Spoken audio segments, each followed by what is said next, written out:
All right, moving on to our section on child abuse, and we just want to talk about what is it. And this definition that's in the child protection policy comes straight from the state of Illinois. And on the question of what is it, we're really looking at four different things. Number one, physical abuse, and that's any abuse where you intentionally cause physical harm to a child.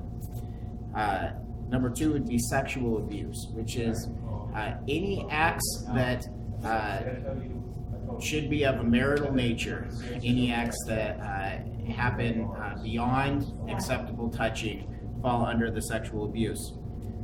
Mental abuse. This is the more difficult one to really define, and it's rather ambiguous in Illinois law, but really it's anything that causes a child to feel like or think that they are less or different than what they are, and to really crush a child mentally. And number four would be neglect, and that is to neglect the needs of a child. And where that falls in with us is if we're on a week-long youth trip and the student runs out of money halfway through the trip, we can't say, too bad you're not eating the rest of the week. Life's tough. Do you get over it? We have to make sure that the basic needs of our children are covered and cared for. And of course, here at Homewood, we want to go much further than that and make sure that we're covering everything that they could need and anything that we want them to be comfortable. We want them to enjoy their experience here. And so along the lines of preventing child abuse, we want to present just some pointers on how you can prevent it. So, Andy, what's number one? Number one is don't be alone with a minor. All right, so don't be alone with a minor. That's just, again, to protect you from false allegations and protect that child from being in a compromising situation. Number two is practice appropriate touching. Andy, high five. All right, Andy, good to see you, man. Good to see you too. All right. Andy, if I felt like giving you a hug, I'd probably just side hug you just because, that's appropriate. That's cool. Fist bump, man. Yeah. Whenever you want to go in for that hug, just let me know. All right. Sounds good. Be mindful of the way you're touching students. It's never acceptable to give a student a shoulder massage or, hugs with small children, those preschoolers, those nursery age kids, man, they need your hugs, and as big of a bear hug as you can give them. But as they get older, we need to transition to those encouraging touches, but the appropriate ones. And so we gave you some examples of what those look like, but be aware of how you're touching the student, and stay far away from anything that may be perceived as inappropriate. I don't think I said this one before, but number three is don't be alone with a minor. I don't know if you caught it, but don't be alone with a minor. That's a good one. Definitely a good one, Andy. Number four, just as a general guideline, when you're at the church, when you're working with kids and youth, don't do anything that's illegal for a 16-year-old to do.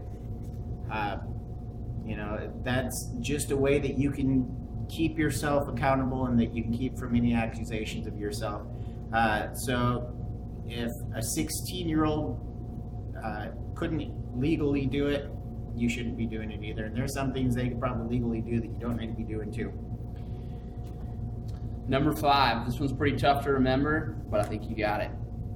Don't be alone with a minor. Man, that's mind-blowing. Number six, be positive and encouraging. There's no reason to tear a student down. And if you come in with a grumpy attitude and acting like you don't like students, you're just going to beg for trouble. So if you come in with a positive attitude and you're always thinking of ways to be encouraging, we're going to keep the atmosphere around here just that, encouraging and safe for everybody. And number 7, Don't be alone with a minor. we can't stress that enough. Do not be caught alone with a minor. Just the things that start going through people's heads and the accusations that can come up, it's $1 million mistake. Don't be alone with a minor. If you suspect abuse, report it to a pastoral staff member. You as a volunteer are not a mandatory reporter in the state of Illinois. The staff are. And mandatory reporter simply means that if we hear a suspected abuse, we must call and report it. You aren't required by the state to, but why would we not want to help that child out? If accusations arise, don't approach the family. Don't try and fix it yourself. We'll report it to the state of Illinois. If the accusations are within our ministries, we're going to let the elder board handle everything from the press to the lawyers to whatever we need. I'll let them do their job as the elder board.